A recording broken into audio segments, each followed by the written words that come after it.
ഇറാനിൽ അമേരിക്കയും ഇസ്രായേലും സംയുക്തമായി നടത്തുന്ന യുദ്ധത്തിൽ ഈ ലോകത്ത് ഏറ്റവും കൂടുതൽ സന്തോഷിക്കുകയും ആഹ്ലാദിക്കുകയും ആർപ്പ് വിളിക്കുകയും ആഘോഷിക്കുകയും ചെയ്യുന്ന ഒരേ ഒരു കൂട്ടർ അത് സംഘികളാണ്. ആ സംഘികളുടെ യുപിയിൽ നിന്നും പുതിയൊരു വാർത്ത വരുന്നുണ്ട്. പൊതുവെ സംഘികളുടെ മനസ്സിലിരിപ്പ് എന്താണെന്ന് വ്യക്തമാക്കുന്ന, അവരുടെ മനോഭാവം കൃത്യമായി മനസ്സിലാക്കി തരുന്ന രണ്ട് സംഘിണികളുടെ കയ്യിലിരിപ്പ് അല്ലെങ്കിൽ അവളുമാരുടെ കുത്തിക്കഴപ്പ് എന്ന് പറയാൻ പറ്റുന്ന ഒരു സംഭവമാണിത്. കണ്ടു നോക്കൂ. एक वीडियो वायरल हुआ, हाईवे पे लिखा ये हाईवे मुसलमानों के लिए नहीं। आप ही ने लिखा? जी मैंने लिखा। मैं हिंदू रक्षा दल से प्रदेश अध्यक्ष श्रद्धा सिंह। हमने लिखा ये रोड मुसलमानों के लिए नहीं है, और वाकई नहीं है, क्योंकि मुसलमान इस रोड का टैक्स नहीं भरते। जो मुसलमान नौकरियां कर रहे हैं, दिन रात सामान खरीदते हैं, उस पर जीएसटी सारा टैक्स तो देते हैं। हिंदू भी देते हैं, हिंदू भी अपने जरिए काम कर रहा है, टैक्स दे रहा है, सब कुछ दे रहा है। मुसलमान कोई टैक्स नहीं देते। आपके मन में ये सवाल नहीं था कि ऐसा लिखने से समाज में वैमनस्यता फैल सकती है, समाज में इससे एक दूसरे में टकराव हो सकता है, माहौल खराब हो सकता है, ये आपके जहन में नहीं था जब आप लिख रहे थे? देखिए, माहौल से हम डरते नहीं, लिखने से भी नहीं डरते। आगे मन करा मस्जिद पे भी लिखेंगे। आप अभी टैक्स की बात कर रही थी, यानी आप खुद अपने आप को भारत का एक जिम्मेदार नागरिक मानते हैं? जी मानते हैं। तो क्या भारत का सद्भाव, शांति आपकी जिम्मेदारी नहीं है? शांति हमारी जिम्मेदारी है, मगर अशांति ये मुस्लिम फैलाते हैं। लिख आप रही हैं हाईवे मुसलमानों के हम लिए। लिख सकते हैं, ये देश हमारा है, अगर जिसे बुरा लगता है ना वो पाकिस्तान चला जाए। कि भाई आज भेज दो जेल, पर हाँ जो सही कार्य है वो हम करते रहेंगे। ये इस तरीके से लिखना, सद्भाव को चोट पहुंचाना, लोगों को भड़काना, इसे आप सही काम मानती हैं? नहीं, हमने तो लोगों को भड़काया ही नहीं है। हम कहाँ से लोगों को भड़का रहे हैं? अगर अभी कोई सड़क पे लिख दे ये सड़क हिंदू के लिए नहीं, आपको कैसा लगेगा? उसके हाँ। उसे हम खुद देख लेंगे, हिंदू रक्षा दल खुद देख लेगा। और फिर अगर लिखने वाले को 10 बार सोचना पड़ेगा पहले के। लेकिन आप लिख सकती हैं? हम लिख सकते हैं। मतलब जरूरत क्या है ये सब लिखने की? ये देश हमारा है, हम कुछ भी कर सकते हैं, पर मुस्लिम नहीं कर सकता। क्या क्या नहीं कर सकते मुस्लिम? बहुत कुछ नहीं, कुछ भी नहीं कर सकता। वो सिर्फ एक किराएदार है, किराएदार की तरीके से रह सकते हैं यहाँ। ये देश सिर्फ भारतीयों का है, हिंदुस्तानियों का। आपने भारत का संविधान पढ़ा है? पढ़ा है? क्या कहता है भारत का संविधान? हमारे लिए सिर्फ ये देश सनातनियों का है, हम सिर्फ यही मानते हैं। भारत के नागरिक होने के नाते संविधान के प्रति आपकी जिम्मेदारी, सम्मान है? क्या कहता है भारत का संविधान? बताइए। भारत का संविधान तो कहता है सब बराबर है, लेकिन आप सब इक्वल है। കണ്ടില്ലേ, ഇതാണ് സംഭവം. ഞാൻ മനസ്സിലാക്കിയെടുത്തോളം ഈ സംഭവം നടക്കുന്നത് യുപിയിലെ ഗാസിയാബാദിലാണ്. ഈ സംഘടനകൾ എന്തൊക്കെയാണ് പറഞ്ഞതെന്ന് നിങ്ങളിൽ പലർക്കും ഇതിനോടകം തന്നെ മനസ്സിലായിട്ടുണ്ടാവും. എന്നാലും മനസ്സിലാകാത്തവർക്ക് വേണ്ടി അതിൻ്റെ മലയാളം പരിഭാഷ എന്നാൽ കഴിയുന്ന വിധത്തിൽ ഞാനൊന്ന് പറയാം. ഈ രണ്ട് സ്ത്രീകളും യുപിയിലെ ഗാസിയാബാദിലുള്ള ഒരു റോഡിൽ ചെന്നിട്ട് ആ റോഡിൻ്റെ ഒരു ഭാഗത്തായി അവർ എഴുതി വെക്കുന്നു, ഈ റോഡ് മുസ്ലിങ്ങൾക്കുള്ളതല്ല, ഈ റോഡ് വഴി മുസ്ലിങ്ങൾ യാത്ര ചെയ്യാൻ പാടില്ല. ഇത് വലിയ രീതിയിൽ ചർച്ചയാവുന്നു, വൈറലാവുന്നു. അപ്പോഴൊരു മാധ്യമ പ്രവർത്തകൻ ഇവരെ സമീപിച്ചിട്ട് ചോദിക്കുന്നു, നിങ്ങളുടേതായ ഒരു വീഡിയോ കാണാൻ സാധിച്ചു. ആ വീഡിയോയിൽ നിങ്ങളൊരു റോഡിൽ ഈ റോഡ് മുസ്ലിങ്ങൾക്കുള്ളതല്ല, ഇതുവഴി മുസ്ലിങ്ങൾ കടന്നു പോകാൻ പാടില്ല എന്ന് എഴുതുന്നതായി കണ്ടു. അതിലെന്തെങ്കിലും സത്യമുണ്ടോ? നിങ്ങളാണോ അത് ചെയ്തത്? അപ്പോൾ കൂട്ടത്തിൽ മുതിർന്ന സ്ത്രീ എന്ന് തോന്നുന്ന തലമൂത്ത സംഘടി പറയുകയാണ്, എൻ്റെ പേര് ശ്രദ്ധാ സിംഗ്, ഞാൻ ഈ സംസ്ഥാനത്തെ ഹിന്ദു രക്ഷാദളിൻ്റെ സംസ്ഥാന അധ്യക്ഷയാണ്. അതെ, ഞങ്ങൾ തന്നെയാണ് അങ്ങനെ എഴുതിയത്. ഞങ്ങൾ എഴുതിയ കാര്യങ്ങളൊക്കെ സത്യസന്ധമാണ്.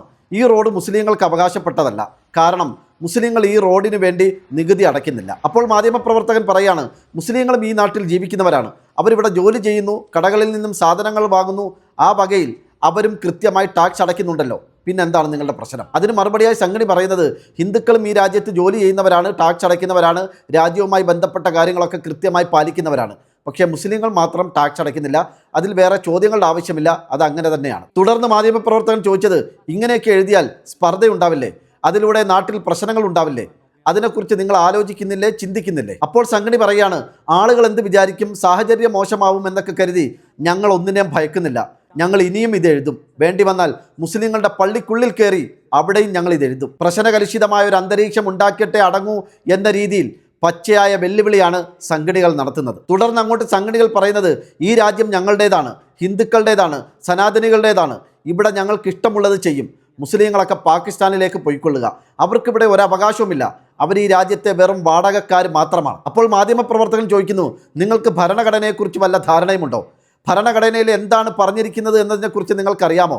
ഉടനെ ചിരിയോടുകൂടി സംഘടന പറയാണ്, ഭരണഘടനയിൽ പറയുന്നത് എല്ലാവരും തുല്യരാണ്, അതൊക്കെ ശരി തന്നെ, പക്ഷേ ഈ രാജ്യം ഞങ്ങളുടേതാണ്, ഇവിടെ മുസ്ലിങ്ങൾക്കൊരു സ്ഥാനവുമില്ല. ഭരണഘടനയിൽ അങ്ങനെ പലതും എഴുതി വെച്ചിട്ടുണ്ടാവും, പക്ഷേ ഈ രാജ്യം സനാതനികളുടേതാണ്, സംഘികളുടേതാണ്, ഞങ്ങൾ ഹിന്ദുക്കളുടേതാണ്, ഇവിടെ മുസ്ലിങ്ങൾ എങ്ങനെ വേണമെങ്കിലും ജീവിച്ചു കൊള്ളുക, അത് എങ്ങനെയാവണം എന്നുള്ളത് ഞങ്ങൾ തീരുമാനിക്കും. അപ്പോൾ ആ മാധ്യമപ്രവർത്തകൻ ചോദിക്കുകയാണ്, ഒരു മുസ്ലിമാണ് ഇങ്ങനെ എഴുതി വെക്കുന്നതെങ്കിൽ നിങ്ങൾ എങ്ങനെയായിരിക്കും പ്രതികരിക്കുക? അപ്പോൾ ആ സ്ത്രീകൾ പറയാണ്, ആ സംഘടികൾ പറയാണ്, അവനെ ഞങ്ങൾ ഹിന്ദു രക്ഷാദൾ കൈകാര്യം ചെയ്യും. പിന്നീട് ഒരിക്കൽ കൂടി അവൻ അങ്ങനെ എഴുതാൻ തോന്നിയാൽ 10 വട്ടം ആലോചിക്കുന്ന രീതിയിൽ അവനെ ഞങ്ങൾ കൈകാര്യം ചെയ്യും. അപ്പോൾ വീണ്ടും മാധ്യമപ്രവർത്തകൻ ചോദിക്കുന്നു, മുസ്ലിങ്ങൾക്ക് ചെയ്യാൻ പറ്റാത്തത് നിങ്ങൾക്ക് ചെയ്യാമെന്നാണോ നിങ്ങൾ പറയുന്നത്? അതെ, ഞങ്ങൾക്ക് എന്തും ചെയ്യാം. ഇത് ഞങ്ങളുടെ രാജ്യമാണ്.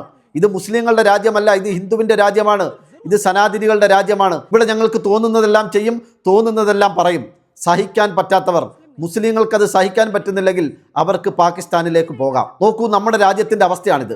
2014 വരെ നമ്മുടെ രാജ്യത്ത് കൃത്യമായ ഒരു നിയമവാഴ്ച നിലനിന്നിരുന്നു. ഇവളുമാരടക്കം എല്ലാവരും ആ നിയമത്തിന് കീഴിലായിരുന്നു. അവരെല്ലാവരും നിയമത്തെ പാലിച്ച് ഈ രാജ്യത്ത് ജീവിച്ചിരുന്നു. പിന്നെ എന്ന് മുതലാണ് ഇവർക്കൊക്കെ ഇങ്ങനെ തോന്നി തുടങ്ങിയത്? നമുക്കിഷ്ടമുള്ള പോലെ എവിടെ എന്തും ചെയ്യാം, എവിടെ എങ്ങനെയും പെരുമാറാം, ആരുടെ ദേവാലയത്തിലും കയറി നമുക്ക് തോന്നുന്നതൊക്കെ പറയാനും എഴുതാനും എവിടെയും എന്തിനും ഏതിനും നമുക്ക് സ്വാതന്ത്ര്യമുണ്ട് എന്ന് സംഘികൾക്ക് തോന്നിത്തുടങ്ങിയത് എന്ന് മുതലാണ്. ഏത് മനുഷ്യരെയും, പ്രത്യേകിച്ച് മുസ്ലിം വിഭാഗത്തെ വെല്ലുവിളിക്കാനുള്ള എല്ലാ ധൈര്യവും ലൈസൻസും ഞങ്ങൾക്കുണ്ട് എന്ന് ഇവർക്ക് തോന്നിത്തുടങ്ങാനുള്ള കാരണം എന്താണ്? ആരാണ് ഇവരുടെ ധൈര്യം? ഇത്തരത്തിൽ തെമ്മാടിത്തരങ്ങൾ കാണിക്കാൻ, തോന്നിയതൊക്കെ വിളിച്ചു പറയാനും ചെയ്യാനും ആരാണ് ഇവർക്ക് ഇന്ധനം കൊടുക്കുന്നത്? ആരാണ് ഇവർക്ക് ധൈര്യം കൊടുക്കുന്നത്? ഇവർ ആ മാധ്യമ പ്രവർത്തകനോട് ആവർത്തിച്ച് പറഞ്ഞൊരു കാര്യം സനാതനികൾക്കുള്ളതാണ് ഈ രാജ്യമെന്നാണ്.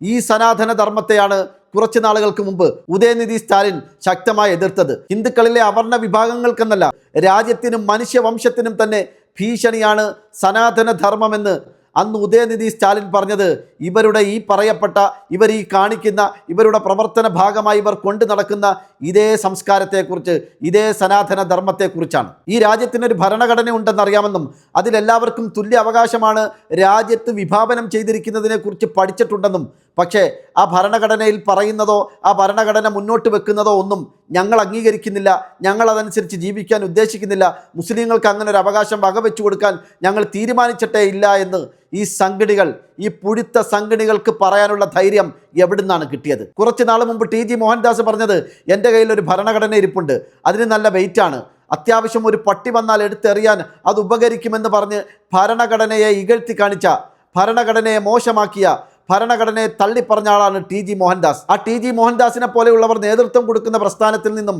ഇതുപോലെയുള്ള സംഘടികൾ വിരിഞ്ഞിറങ്ങിയില്ലെങ്കിലേ നമ്മൾ അത്ഭുതപ്പെടേണ്ടതുള്ളൂ. ഈ വീഡിയോയ്ക്ക് താഴെ വന്ന് കമൻ്റ് ഇടുന്ന, അല്ലെങ്കിൽ ഒരുപക്ഷെ അവരെ തള്ളിപ്പറഞ്ഞുകൊണ്ട് കമൻ്റ് ഇടാൻ സാധ്യതയുള്ള സംഘികളുണ്ട്.